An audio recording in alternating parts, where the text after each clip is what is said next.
स्वर्गीय राजेंद्र निरंजन को श्रद्धांजलि देने पहुंचे नगीना सांसद चंद्रशेखर आजाद। झांसी रोड स्थित रघुवीर धाम में आयोजित किया गया कार्यक्रम।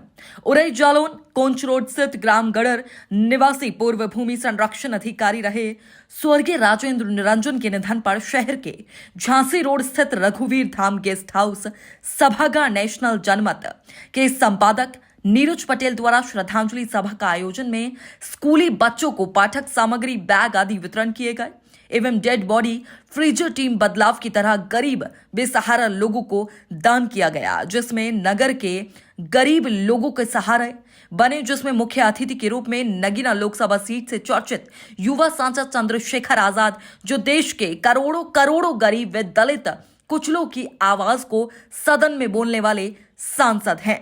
जो मेरे वैचारिक भाई हैं, पिताजी के डेथ के बाद आज उनके अरेस्टी का कार्यक्रम था, उसी में शामिल होने के लिए मैं आया था। समाज की जिम्मेदारियों के साथ कुछ पारिवारिक जिम्मेदारियां उनको भी निभाना पड़ता है। उसी जिम्मेदारी को बेटा होने के नाते पूरा करने के लिए यहाँ आया और जिस तरह का बदलाव इस कार्यक्रम में देखने को मिला, मैं उसके लिए नीरज पटेल जी को उनका आभार प्रकट करता हूँ। उनकी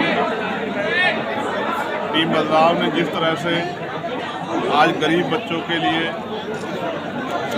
बैग की इस अवसर पर और किताबों की, कंबलों की व्यवस्था करके और उरई के लिए स्पेशल डेड बॉडी फ्रिज की व्यवस्था करके जिस तरह का बदलाव करने का काम, ऐतिहासिक काम उन्होंने किया, जहां पहले से उस पर नृत्य भोज और तमाम तरह की कुप्रथाएं थी, उनको त्याग करके जिस तरह का एक नया संदेश भाई नीरज जी ने दिया, उनकी टीम ने दिया है, वो स्वागत योग्य है। और हम लोग गौरवान्वित महसूस हो रहे हैं इस कार्यक्रम में आके। एक नया बदलाव हुआ समाज में, इससे एक बहुत बदलाव होगा और समाज को इसको फायदा होगा। यूपी सरकार के एक मंत्री हैं आशीष पटेल, जो अपनी ही सरकार के खिलाफ लगातार बयानबाजी कर रहे हैं, क्या लगता है कि वो आपके साथ आना चाहते हैं, विपक्ष की ओर उनका झुकाव हो रहा है? भाजपा की ये विशेषता रही है कि जो दल उनके साथ जाता है वो दल बहुत जल्दी समाप्त हो जाता है, क्योंकि भाजपा अपनी वैचारिकी के साथ खड़ी होती है, वो उसकी शक्ति को कमज़ोर कर देती है। जिन लोगों ने भाजपा का दामन सामने से या पीछे से थामा है, उनको इसका खामियाजा आने वाले कल में भुगतना पड़ेगा, उसके लिए तैयार है।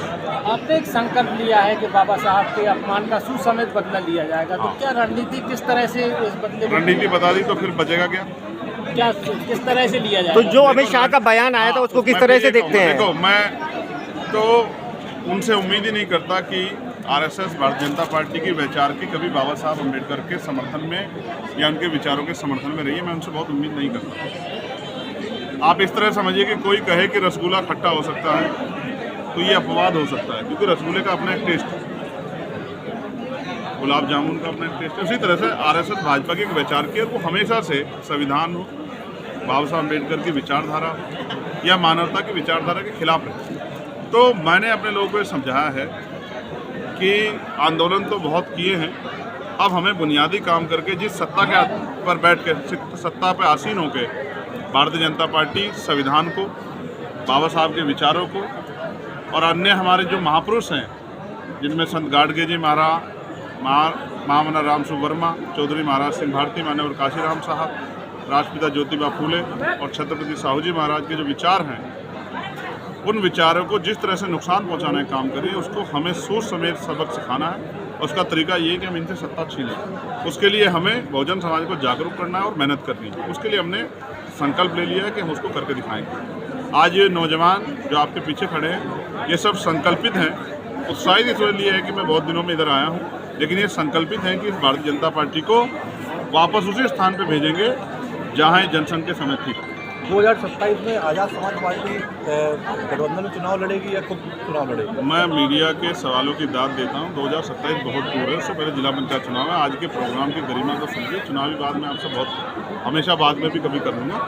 आज आप ये देखिए कि इतना बड़ा बदलाव है, आपको इस पर चर्चा करनी चाहिए कि जो समाज जिसको कहा जाता है कि भाई ये वर्ग जो है बहुजन वर्ग अंधविश्वास पाखंडवाद में डूबा रहता है, आज उन कुरीतियों को लात मारकर एक नई शुरुआत महापुरुषों के विचार की भगवान बुद्ध से लेकर जो पूरी एक हमारी लेगेसी चली आई है, उस विचारधारा को स्वीकार करके उसको आगे बढ़ाने का जो प्रयास हुआ है, ये सराहनीय है।